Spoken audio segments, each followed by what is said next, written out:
முருகப்பெருமான வழிபாடு செய்வதற்கு உரிய சிறப்பான நாட்களில் ஒன்றாக சொல்லக்கூடியது தாங்க சஷ்டி திதியாகும்.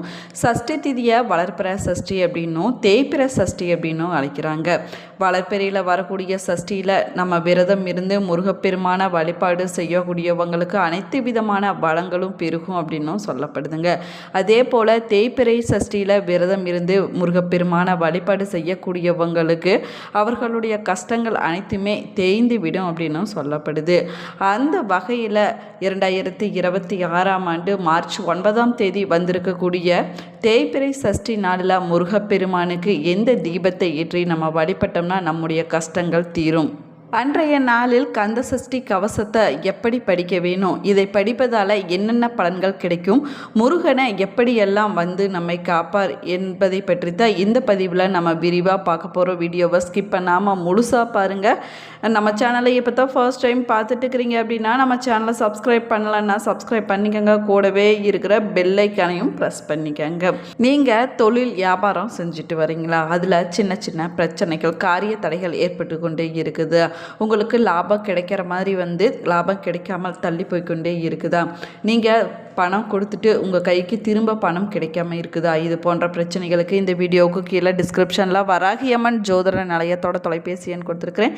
இந்த எண்ணுக்கு தொடர்பு கொண்டு பேசி பாருங்கள், உங்கள் பிரச்சனைகளுக்கு சரியான தீர்வு கிடைக்குங்க. வாங்க வீடியோக்குள்ளே போகலாம். உங்களுக்கு முருகப்பெருமான் பிடிக்கும் அப்படின்னா ஓம் சரவண பவா என்ற வாசகத்தை மறக்காமல் கமெண்ட் பாக்ஸில் 3 முறை பதிவிடுங்க. தேய்பிறை சஷ்டி வழிபாடு ரொம்பவே சிறப்பு வாய்ந்ததாகுங்க. தேய்பிறை சஷ்டி நாளில் காலை நேரத்தில் எந்திரிச்சு குளித்து முடித்து விட்டு பச்சை நிறத்தில் இருக்கக்கூடிய ஆடையை உடுத்திக்கொள்வது ரொம்பவே சிறப்பு வாய்ந்ததாகுங்க.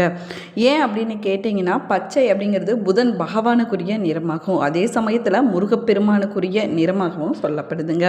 உங்கள் வீட்டு பூஜை அறையில் இருக்கக்கூடிய முருகப்பெருமானுடைய படத்தை சுத்தம் செய்து வைத்து கொள்ள வேணும்.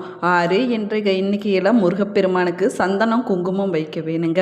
முருகப்பெருமானுக்கு பச்சை பயிரை வேக வைத்து அதில் உப்பு சேர்க்காமல் தாளிக்காமல் நெய்வேத்தியமாக படைத்து சஷ்டி நாளில் வழிபட வேணும். பிறகு முருகப்பெருமானுடைய பாதத்திற்கு முன்னாடி ஒரு தாம்பாளத்தட்டை வைத்து கொள்ள வேணுங்க. அதில் 1 இல்லைன்னா 6 என்ற எண்ணிக்கையில் அகல் விளக்க வைத்து அதில் நெய் ஊற்றி பச்சை நிறத்தில் திரி போட்டு நீங்கள் தீபம் ஏற்ற வேணுங்க. முருகப்பெருமானுக்கு மறிக்குழந்தை வாங்கிட்டு நீங்கள் அலங்காரம் செஞ்சு முருகப்பெருமானுடைய திருநாமங்களை சொல்லி மறிக்குழந்தால் நீங்கள் அர்ச்சனை செய்து வழிபடுவது ரொம்பவே சிறப்பானதாகுங்க. மறிக்குழந்தை கிடைக்கல அப்படின்னு சொல்லக்கூடியவங்க சிவப்பு நிறத்தில் இருக்கக்கூடிய பூக்களையோ இல்லைன்னா வாசம் நிறைந்த பூக்களையோ நீங்கள் எடுத்துக்கொள்ளலாங்க. முடிஞ்ச வரைக்கும் அன்றைய நாளில் மறிக்குழந்தை வாங்கி நீங்கள் முருகப்பெருமானை வழிபடுவது ரொம்பவே சிறப்பு வாய்ந்ததாகுங்க. இந்த முறையில் நீங்கள் மறிக்குழந்தை பயன்படுத்தி நீங்கள் அர்ச்சனை செஞ்ச பின்னாடி நீங்கள் என்ன பிரச்சனை தீர வேணும் என்று முருகப்பெருமானை வழிபட்டீங்களோ கண்டிப்பாக முருகப்பெருமான் அந்த பிரச்சனையை தீர்த்து வைப்பாங்க. கடைசியாக நீங்கள் கற்பூர தீப தூப ஆராதனை காட்டி உங்களுடைய வழிபாட்டை நீங்கள் நிறைவு செய்து கொள்ளலாங்க. உங்களால் முடிஞ்சிச்சுன்னா அன்றைய நாளில் பக்கத்தில் இருக்கக்கூடிய முருகன் கோவிலுக்கு சென்று முருகப்பெருமானை வழிபட்டுட்டு வருவது ரொம்பவே சிறப்பு வாய்ந்ததாகுங்க. முருகா என்று ஒரு முறை அழைத்தோம்னா போதுங்க, வந்த வினையும் வரக்கூடிய துன்பங்களும் ஓடிவிடும் அப்படின்னு சொல்லுவாங்க. நாம் முருகா என்ற சொல்லே மந்திரமாக சொல்லப்படுவதனால முருகா என்று மனதில் நம்ம நினைத்தோம்னா போதுங்க, நமக்கு வரக்கூடிய அனைத்து விதமான துன்பங்களும் மறைந்து போய்விடும் அப்படின்னும் நம்பிக்கையாக சொல்லப்படுது. திதிகளில் சஷ்டியும் நட்சத்திரங்களில் கிருத்திகை நட்சத்திரமும் முருகப்பெருமான வழிபட உகர்ந்த நாட்களாகுங்க. தேய்பிறை சஷ்டியில் விரதம் இருந்தோம்னா அனைத்து விதமான துன்பங்களும் தேய்ந்து போய்விடும் அப்படின்னு ஐதீகமாக சொல்லப்படுது. மாசி மாதத்தில் திங்கட்கிழமையில் வரக்கூடிய தேய்பிறை சஷ்டி கூடுதல் சிறப்பு வாய்ந்ததாகும். அப்படிங்கிறதுனால இந்த நாளில் நம்ம விரதம் இருந்து நம்ம முருகப்பெருமானை வழிபட்டோம்னா நம்முடைய வாழ்க்கையில் அனைத்து விதமான நலன்களும் கிடைக்குங்க. இந்த நாளில் முருகப்பெருமானுக்குரிய மந்திரங்களை நம்ம சொல்வதும் முருகப்பெருமான் கோவிலுக்கு சென்று முருகப்பெருமானை வழிபட்டுட்டு வந்தோம்னா பல மடங்கு அதிகமான பலன்களானது நமக்கு கிடைக்குங்க. முருகப்பெருமானுக்குரிய விரத நாளாக சஷ்டி திதியானது சொல்லப்படுது.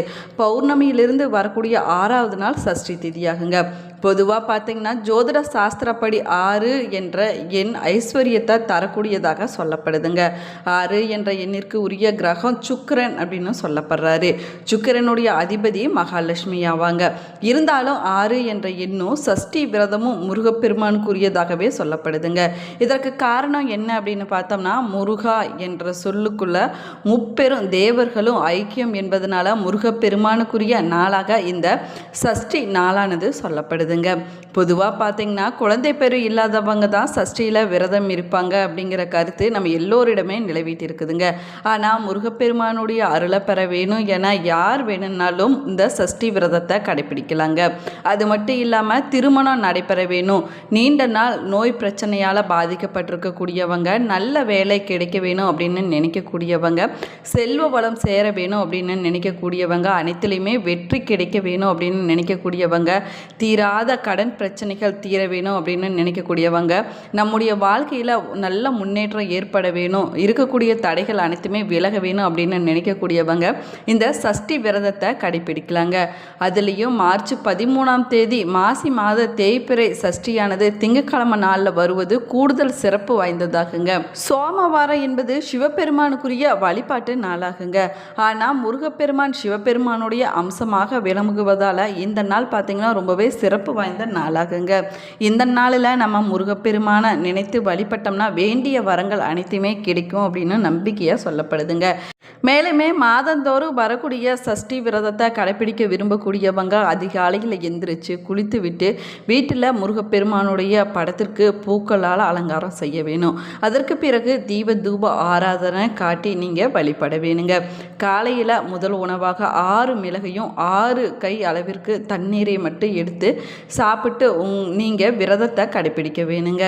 நாள் முழுவதும் நீங்கள் உபவாசமாக இருந்து முருகப்பெருமானை வழிபட வேணும். போல் மாலை நேரத்தில் பக்கத்தில் இருக்கக்கூடிய முருகன் கோவிலுக்கு சென்று முருகப்பெருமானை வழிபட்ட பிறகு உங்களுடைய விரதத்தை நீங்கள் நிறைவு செய்து கொள்ளலாங்க. நாள் முழுவதும் உபவாசமாக இருக்க முடியாதவங்க எளிமையான உணவை மட்டும் எடுத்துக்கொண்டு நீங்கள் விரதத்தை கடைப்பிடிக்கலாங்க. நாள் முழுவதும் கந்த சஷ்டி கவசம், கந்தகுரு கவசம் போன்ற முருக மந்திரங்களாக பாடி துதித்து வழிபட வேணுங்க. நாள் முழுவதும் முருகன் சிந்தனையில் ஓம் சரவண பவா என்ற மந்திரத்தை உச்சரித்தபடி நம்ம இருப்பது ரொம்பவே சிறப்பானதாகுங்க. இப்படி விரதம் இருந்தோம்னா முருகப்பெருமானுடைய பரிபூர்ண அருளானது நமக்கு கிடைக்கும் அப்படின்னும் சொல்லப்படுது. நம்ம விரதம் இருக்கும்போது 6 எழுத்து மந்திரமான சரவண பவா என்ற மந்திரத்தை நம்ம உச்சரிக்கலாங்க. இல்லைன்னா 5 எழுத்து மந்திரமான ஆறுமுகம் என்ற மந்திரத்தையும் நம்ம உச்சரிக்கலாம். 4 எழுத்து மந்திரம் என்று சொல்லக்கூடியது கந்தனாகுங்க. இதையுமே நம்ம விரத காலத்தில் உச்சரிக்கலாம். 3 எழுத்து மந்திரம் அப்படின்னு சொல்லக்கூடியது முருகா என்பதாகும். இதையும் நம்ம விரத நேரத்தில் உச்சரிப்பது ரொம்பவே நல்லதுங்க. 2 எழுத்து மந்திரம் வேலாகுங்க. 1 எழுத்து மந்திரம் ஓம் என்ற மந்திரத்தை நம்ம முருகப்பெருமான மனதார நினைத்து கொண்டு உச்சரிப்பது நம்முடைய வாழ்க்கையில் பலவிதமான மாற்றங்களை ஏற்படுத்தி கொடுங்க. அது மட்டும் இல்லாமல் நம்ம மனதில் இருக்கக்கூடிய பயம், பதற்ற உணர்வு போன்றவற்றை நீக்கிவிடுங்க. பயம் நீங்கி தைரியமானது பிறக்குங்க. சஷ்டி நாளில் மட்டுமில்லை, தினமும் வேல் காயத்ரி மந்திரத்தை நம்பிக்கையோடு நீங்கள் சொல்லிட்டு வந்தீங்க அப்படின்னா பயமானது விலகிவிடுங்க. எடுத்த காரியங்களில் வெற்றிகள் கிடைக்குங்க. நீங்கள் சொல்ல வேண்டிய காயத்ரி மந்திரம் ஓம் இஜ்வாலாய வித்மகே கோடி சூரிய பிரகாசாய தீமகி தன்னோ சக்தி பிரச்சோதயாத் என்ற மந்திரத்தை நீங்கள் சொல்ல வேணுங்க. இந்த மந்திரத்தை உங்களுக்கு நான் டிஸ்கிரிப்ஷன்லேயும் தரேன். இதை நீங்கள் உச்சரிச்சிங்க. முருக பக்தர்களுக்கு எல்லோருக்குமே நல்லா தெரிந்த பாடல் அப்படின்னு சொன்னாலே அது கந்த சஷ்டி கவசம்தாங்க. பால தேவராய சாமிகள் முருகப்பெருமானுடைய 6 படை வீடுகளுக்கு தனித்தனியாக கவச பாடல்களை இயற்றி இருந்தாலும் கூட திருச்செந்தூர் திருத்தலத்திற்கு உரிய கந்த சஷ்டியை நோக்க என்று தொடங்கக்கூடிய பாடலே அதனுடைய முதன்மையானதாக சொல்லப்படுதுங்க. முருகப்பெருமானுக்குரிய சிறப்பு வாய்ந்த விரதமாக சொல்லக்கூடியது சஷ்டி விரதமாகுங்க. சஷ்டி விரதத்தையே முதல் வார்த்தையாக கொண்டு தொடங்குவதாலும் எளிய தமிழ் அனைவருக்கும் அர்த்தம் விளங்கக்கூடிய வகையில் இந்த பாடலானது அமைக்கப்பட்டிருப்பது தனிச்சிறப்புக்குரிய விஷயமாகவும் சொல்லப்படுதுங்க.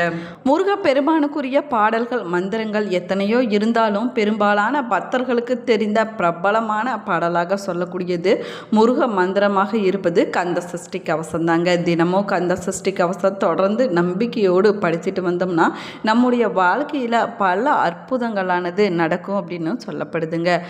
கந்த சஷ்டி கவசம் எதற்காக தினமும் படிக்க வேணும் என்பதற்கு பதில் கந்த சஷ்டி கவசத்தின் விளக்கத்தை நம்ம புரிந்து கொண்டாலே போதுங்க.